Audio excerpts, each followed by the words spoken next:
pinakamadaling paraan para makakuha ng salary increase.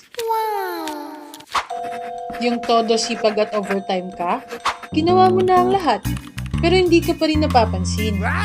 Kaya ginawa ko na ang ipinagbabawal na teknik. Una, nag-email ako sa HR. Dear HR, I would like to formally request a salary increase based on my performance, dedication, and overtime na walang bayad. A few moments later.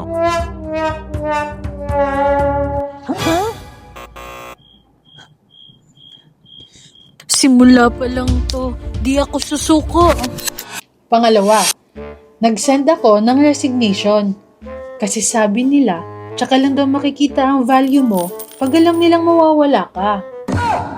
Dear management, I have decided to resign dahil sawa na ako sa 3-in-1.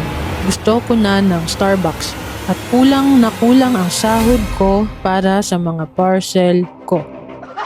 Ayan, bigay ko na to kay boss. Ay, wala si boss. Iwan ko na lang to dito.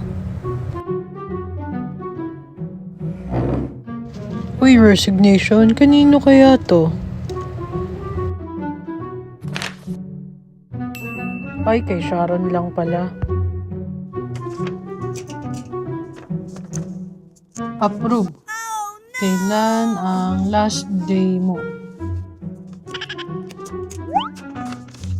Kuya Jun, pakibigay nga kay Sharon. Kay Sharon po. Ako po yan. Pa-receive po ma'am, bigay ni boss. Thank you ba?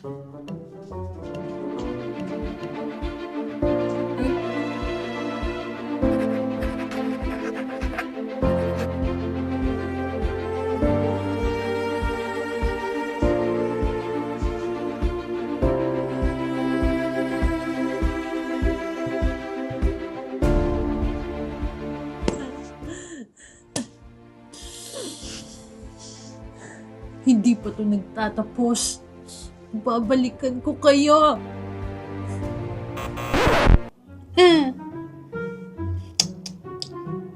Eto na yung last card ko.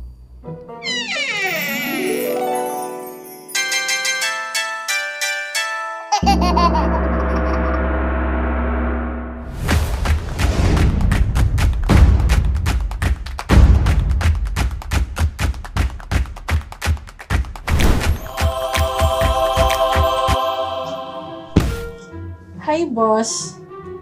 Kilala ko po yung asawa mo. At nakita ko kayo kagabi ng secretary mo. Papasok kayo sa... Oo na. Ito na sahod mo with salary increase at bonus pa. Manahimik ka lang ha. Ayoko nang pag-usapan pa ulit to. Okay, boss. Ang dami naman nito. Hindi naman kailangan. Sama niyo pala ako sa prayer session niyo sa susunod, boss, ha? Para ma-bless pa ako.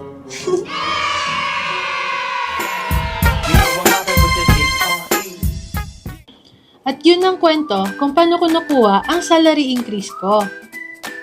Comment mo nga sa baba ang taas sweldo moves kung sa tingin mo, deserve mo rin ng salary increase.